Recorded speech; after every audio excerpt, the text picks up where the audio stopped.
እንደዚህ አድርጋችሁ ነው ሂውማን ሄራችሁን ማጠብ ያለባችሁ። ካልሆነ ግን የሂውማን ሄራችሁ ተፈጥሯዊ ይዞታውን እንዲሁም እድሜውን ነው የምታሳጥሩት። ዛሬ በማማ ቲዩብ ሂውማን ሄር በቤታችን እንዴት እንደምናጥብ እናያለን። ሰላም ውድ የማማ ቤተሰቦች እንዴት ናችሁ? ሁሉ መልካም።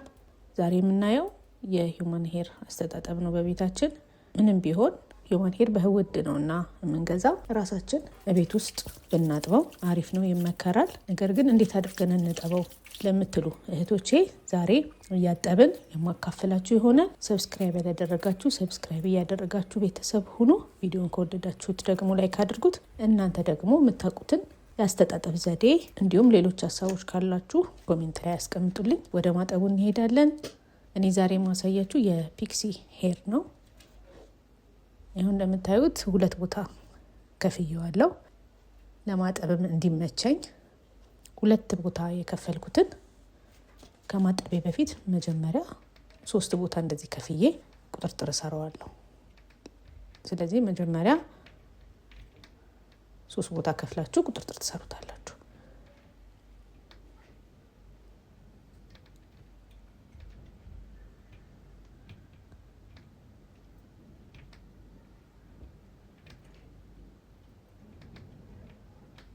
ምንም ቢሆን ሂውማን ሄራችሁን እናንተ በንጽህናም ለማጠብ ብትችሉ ራሳችሁ ብታጥቡት ይመከራል። ስለዚህ ከቻላችሁ ራሳችሁ እንዴት እንደምታጥቡ ነው ቤት ውስጥ ዛሬ የምናየው። የመጀመሪያውን እንደዚህ ቁጥርጥር ሰርቼዋለሁ። መጀመሪያም ላይ ቁጥርጥር ስሰራው እንዲያመቸኝ በመቆንጠጫ ጫፍጫፉ ላይ አስይዤዋለሁ። ይሄም እንደዚህ ቁጥርጥር ትሰሩታላችሁ። ከዚህም ጠበቅ ማድረግ ትችላላችሁ። ይሄ ፒክሲ ስለሆነ ፍሬዙ ጥብቅ እንዳይሄድ ስለፈለኩ ነው።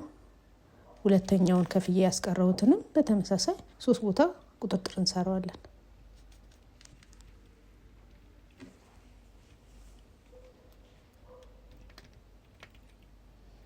እኔ 2 ቦታ ያደረኩትን እናንተ 3 ቦታ 4 ቦታም እንደሚመቻችሁ መከፋፈል ትችላላችሁ።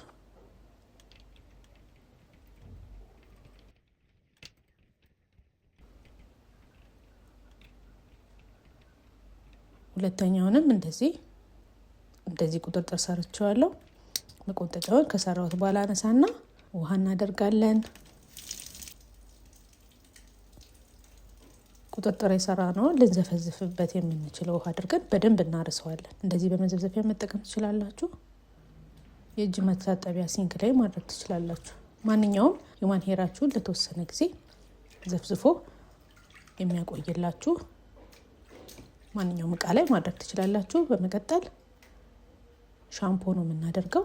በደንብ ካራስ ነው በኋላ በደንብ ደጋግመን ሻምፖ ሂውማን ሄሩን እንቀባዋለን። እዚህ ጋር የምትጠቀሙትን ሻምፖ መጠንቀቅ አለባችሁ። በተለይ ደግሞ የኛ የአበሻ ጸጉር ከሂውማን ሄሩ ስለሚለይ የምንጠቀሙ ሻምፖ ለጠንካራ ጸጉር የሚሆን ስለሆነ እንዳያበላሽባችሁ እሱን ቼክ ማድረግ አለባችሁ። ለለስላሳ ጸጉር የሚሆን ሻምፖ ብትጠቀሙ ጥሩ ነው። ተጨማሪ የሚፈልገው ነገር ካለ ደግሞ ከገዛችሁበት ቦታ ምን አይነት ሻምፖ መጠቀም እንዳለባችሁ ጠይቃችሁ እሱን ትጠቀማላችሁ። ካልሆነ ደግሞ እሱ ሻምፖ ማታገኙ ከሆነ ኮንዲሽነር መጠቀምም ትችላላችሁ። ስለዚህ በደንብ እንደዚህ ሁለቱንም በደንብ በዛ አድርጋችሁ በተደጋጋሚ በደንብ ተቀቡታላችሁ።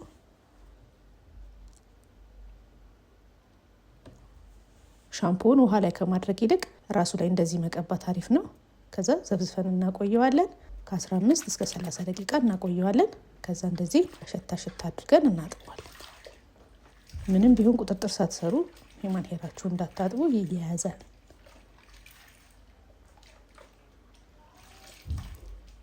ስለዚህ እንደዚህ አሸት እያደረገን ወደ ላይ ወደ ታችም እያደረግን እናጥበዋለን። የመጀመሪያው እንደዚህ እንዳጠብነው ሁለተኛውንም በተመሳሳይ እናጥበዋለን። በደንብ አጥበን ውሃ እየቀያየርን ጽድት እስኪልልን ድረስ እናጥበዋለን። በደንብ ካጠብነው በኋላ ወደ ማበጠር ነው የምንሄደው። ይሄ ሰፋፊ ጥርስ ያለውን ብሩሽ ተጠቅማችሁ ኮንዲሽነር እየቀባችሁ ከጫፍ መጀመሪያ ጀምራችሁ ማበጠር ነው። ቀስ እያላችሁ ከፍ እያላችሁ ወደ ላይ ትሄዳላችሁ። ምንም ቢሆን ከላይ እንዳትጀምሩ። ልክ የራሳችንን ጸጉር እንደምናበጥረው መጀመሪያ ላይ ከታች እናበጥረውና ቀስ እያልን ከፍ እያልን እንሄዳለን። ኮንዲሽነር በደንብ እያደረጋችሁ እየከፋፈላችሁ በብሩሽ ማበጠሪያ በደንብ ማበጠር እስኪፍታታ ድረስ።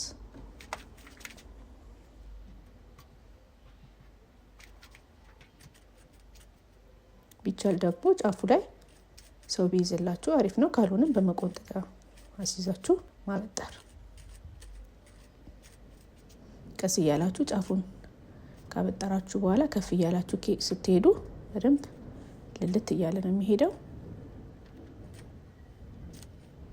የምትጠቀሙት ማበጠሪያ ይሄ ቀጫጭኑ መሆን የለበትም፣ ይነጭባችኋል። ይሄ ብሩሽ ግን በጣም አሪፍ ነው።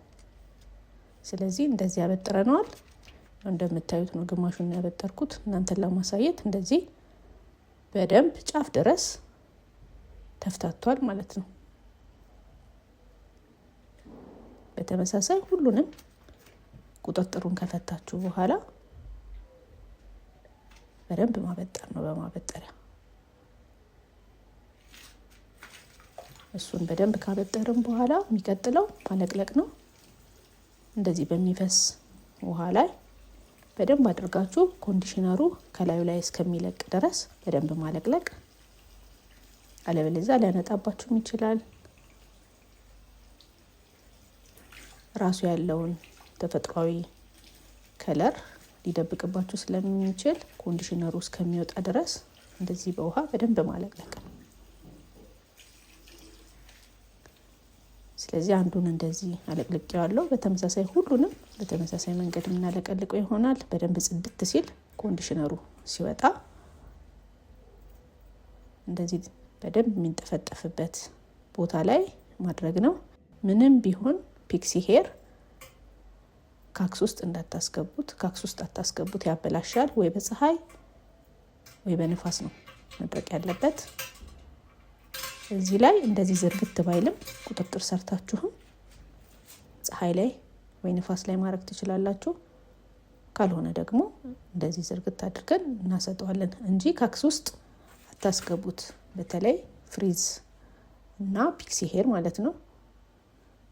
ይኸው እንደዚህ በተመሳሳይ ሁሉንም ሂውማን ሄር አጥበን እንደዚህ እናሰጠዋለን ማለት ነው። ከዛ በመቀጠል ንፋስ ወይ ደግሞ ፀሐይ የሚያገኝበት ቦታ ላይ ታደርጉታላችሁ። ይደርቃል። እንደዚህ አድርጋችሁ ነው ሂውማን ሄራችሁን ማጠብ ያለባችሁ። ካልሆነ ግን የሂውማን ሄራችሁ ተፈጥሯዊ ይዞታውን እንዲሁም እድሜውን ነው የምታሳጥሩት። ስለዚህ እንደዚህ እያደረጋችሁ ተጠቀሙ። በቀጣይ በሌላ ቪዲዮ እንገናኛለን። የእናንተን ሀሳብና አስተያየት ኮሜንት ላይ እጠብቃለሁ። ቪዲዮ ላይክ እያደረጋችሁ እወዳችኋለሁ። ቻው ቻው።